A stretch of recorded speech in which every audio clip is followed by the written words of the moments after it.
दोस्तों, प्राचीन समय में कंडु नाम के एक मुनि गोमती नदी के किनारे कुटिया बनाकर एकांत स्थान में तपस्या करते थे। उनका तपोवन फूलों फलों और वृक्ष की लताओं से बड़ा ही सुहावना लगता था। वहां वे मुनि व्रत उपवास और मौन अपने नियम पूर्वक उनका पालन करते हुए कठोर तपस्या में लगे रहते थे। जब गर्मी का समय होता तो वे मुनि अपने तरफ अग्नि को जला करके इसके बाद तापते थे और वर्षा में खुले स्थान में भूमि पर पड़े रहते थे। और जब जाड़े का समय होता तो वे भीगा वस्त्र पहनते और जल में खड़े होकर के तपस्या करते थे। मुनि की इस प्रकार की तपस्या को देख करके देवराज इंद्र डर गए। उनके मन में भय पैदा हो गया कि कहीं यह मुनि मेरे इंद्रासन को पाने के लिए तपस्या तो नहीं कर रहे हैं। यही सोच करके इंद्र ने कंड मुनि की तपस्या में विघ्न डालने का निश्चय कर लिया। दोस्तों, कहते हैं कि मन बड़ा प्रबल होता है। जन्म जन्म की वासनाओं के संस्कार चित्त में दबे पड़े रहते हैं। कब कौन सा दोष, कौन सी वासना भड़क उठेगी, इसका कोई ठिकाना नहीं है। जो दोष अपने में ढूंढने से भी नहीं जान पड़ते, वही समय पाकर के इस प्रकार के निकल आते हैं कि मनुष्य उनका दास बन जाता है। सारे संयम, सब विचार धरे के धरे रह जाते हैं। अपने बल पर जो संयम करना चाहता है, उसके संयम का भवन पानी पर खड़ा है। धर्म के स्वामी तो अच्युत हैं, भगवान के भरोसे उन्हीं की कृपा के सहारे धर्म और संयम जब चलते हैं तभी वे मजबूत होते हैं। भगवान पर विश्वास होना ही धर्म का प्राण है। जहाँ प्राण नहीं, वहाँ सामाजिक सदाचार के रूप में संयम, सत्य आदि हो भी तो भी मृत के समान है। वे कब नष्ट हो जाएंगे, इसका कोई ठिकाना नहीं है। दोस्तों, यही कंड मुनि के साथ हुआ। जब देवराज इंद्र मुनि की तपस्या को देख करके भयभीत हुए तो उन्होंने तप में विघ्न डालने के लिए प्रलोमचा नाम की अप्सरा को कामादि के साथ भेज दिया। मुनि के आश्रम में आकर के वह अप्सरा उनके सामने नाचने गाने लगी और उन्हें तरह तरह के नृत्य करके लुभाने लगी। कामदेव ने मुनि के मन में क्षोभ उत्पन्न कर दिया। मुनि अब तक अपने तप के बल पर रहने वाले थे, भगवान का आश्रय था नहीं। वे उस अप्सरा के बस में हो गए। काम बसी प्रलोमचा को उन्होंने आश्रम में रख लिया और अपने तपोबल से वे स्वयं 16 वर्ष के युवक बन करके उस अप्सरा के साथ रहने लगे। वे अप्सरा में आसक्त हो गए थे। उनके स्नान, संध्या, हवन, तर्पण, व्रत, नियम, उपवास सब कुछ छूट चुका था। उनका सारा विचार धरा का धरा रह गया था। इस प्रकार एकांत में स्त्री का साथ बड़े बड़े तपस्वियों के लिए भी पतन का कारण बन जाता है। आजकल अमर्यादित रूप से स्त्री पुरुषों के मिलने तथा वयस्क लड़के लड़कियों के साथ पर जोर देने वाले को यह समझना चाहिए कि इससे कितने अनर्थ हो सकते हैं। साधक को तो एकांत में किसी भी पर स्त्री के साथ कुछ देर भी रहना और उससे बात करना सर्वथा त्याग देना चाहिए। वह स्त्री चाहे कोई भी हो और उससे उस साधक का कोई भी संबंध ही क्यों न हो।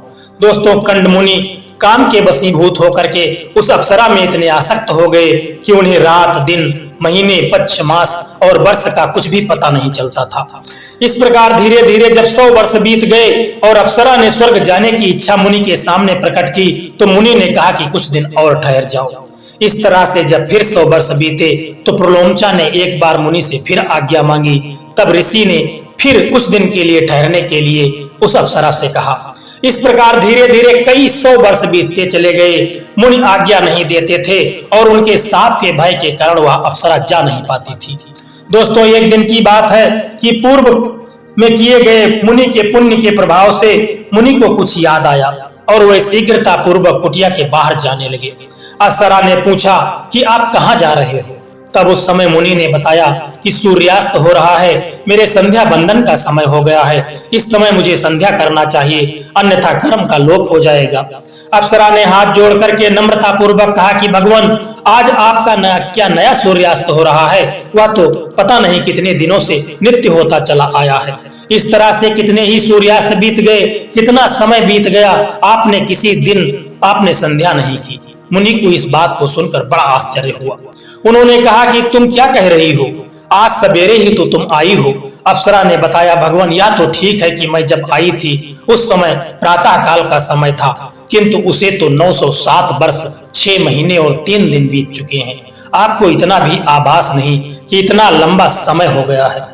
मुनि को इस बात को सुनकर विश्वास नहीं होता था। अप्सरा ने समझाया कि आपके सम्मुख झूठ बोलने का भला कौन साहस कर सकता है? किसकी इतनी हिम्मत है जो आपके सामने झूठ बोले? फिर जब आप आज सत्य पथ पर पुनः चल रहे हैं तब मैं इस समय आपसे कैसे झूठ बोल सकती हूँ? प्रलोमचा की बात को सुनकर मुनि को बड़ा दुख हुआ। वे बोले, पापिनी, तूने बहुत बुरा किया, तूने मेरे तप का नाश कर दिया, मैं तुझे शाप दे सकता हूँ। पर सत्पुरुष जिसके साथ 7 पग भी चल लेते हैं उसे अपना मित्र मान लेते हैं। मैं तो इतने दिन तेरे साथ रहा, तेरा दोष भी किया है, मैं तो इंद्रियों का दास बन गया था, मुझे धिक्कार है, मेरा मन मेरे बस में नहीं है, विषय लोलुपता में फंसकर मैंने स्वयं अपना सर्वनाश किया है। अब तू यहाँ से शीघ्र चली जा प्रलोमचा। प्राण बचाकर भाग गई।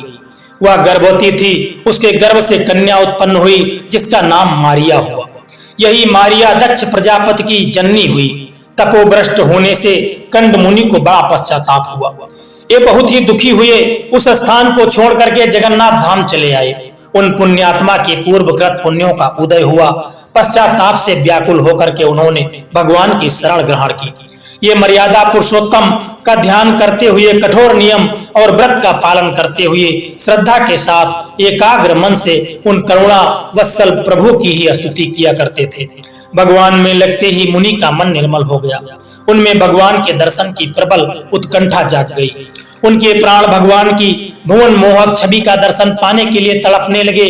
मुनि की भक्ति और उत्कंठा को देखकर भगवान उनके सम्मुख प्रकट हो गए। अलसी के फूल के समान रंग वाले परम सुंदर सुकुमार ज्योतिर्मय श्री अंग पर पीतांबर पहने, शंख चक्र गदा पद्म धारण किए हुए, वक्ष पर श्री वत्स के चिन्ह और बनमाला से भूषित त्रिभुवन सुंदर भगवान को मुनि ने अपने सामने देखा। भगवान ने उनसे कहा कि सुव्रत, तुम क्या चाहते हो? तुमको जो कुछ भी मांगना हो मांग लो। कंड मुनि प्रभु के चरणों पर गिर पड़े। उनके मुख से निकला कि आज मेरा जन्म सफल हो गया। उन्होंने भगवान की पूजा की और फिर भगवान के गुण प्रभाव आदि का वर्णन करते हुए उनकी स्तुति करने लगे। भगवान के पुनः वरदान मांगने पर कहने पर मुनि ने कहा कि प्रभु, यह संसार बड़ा ही दुस्तर सागर है तो यह अनित्य, दुखमय तथा केले के पेड़ के समान सारहीन और मापा से ही दिखता है। जल के बुलबुले के समान क्षणभंगुर है, फिर भी इसमें महान उपद्रव है। यह भयानक है, कष्ट ही कष्ट हैं। इसमें आपकी माया से इसमें मोहित होकर अनादिकाल से चक्कर लगा रहा हूँ। मैं इतने लंबे समय से इसमें डूबा रहा, फिर भी इसका अंत नहीं मिला। अब मैं इससे भयभीत होकर आपकी शरण में आया हूँ। देवों के देव गोविंद, मुझ पर आप कृपा करिए, मुझे इस संसार सागर से सदा के लिए पार करा दे। भगवान ने कहा कि मुनि, तुम्हें अवश्य मोक्ष प्राप्त होगा। स्त्री या पुरुष, किसी वर्ण का कोई भी मनुष्य हो, जो कोई भी मेरी शरण में आता है, जो भी मेरी भक्ति करता है, वह अवश्य मुझे प्राप्त कर लेता है। भक्त वत्सल श्रीहरि मुनि को वरदान देकर वहीं पर अंतर ध्यान हो गए। कंडु मुनि ने समस्त कामनाओं को त्याग करके, ममता तथा अहंकार को छोड़ करके, इंद्रियों को भली भांति संयमित करके मन को भगवान में लगा दिया और देव दुर्लभ परम पद को प्राप्त हो गए। दोस्तों, यह कहानी कंड मुनि की थी और आज सामान्य मनुष्य की क्या बात हो सकती है। दोस्तों, इस कहानी से आपको कौन सी शिक्षा मिली है, कमेंट करके जरूर बताना। और वीडियो यदि आपको पसंद आया है तो वीडियो को एक लाइक करके चैनल को सब्सक्राइब करने की भी कृपा कर देना। जय श्री कृष्णा, राधे राधे।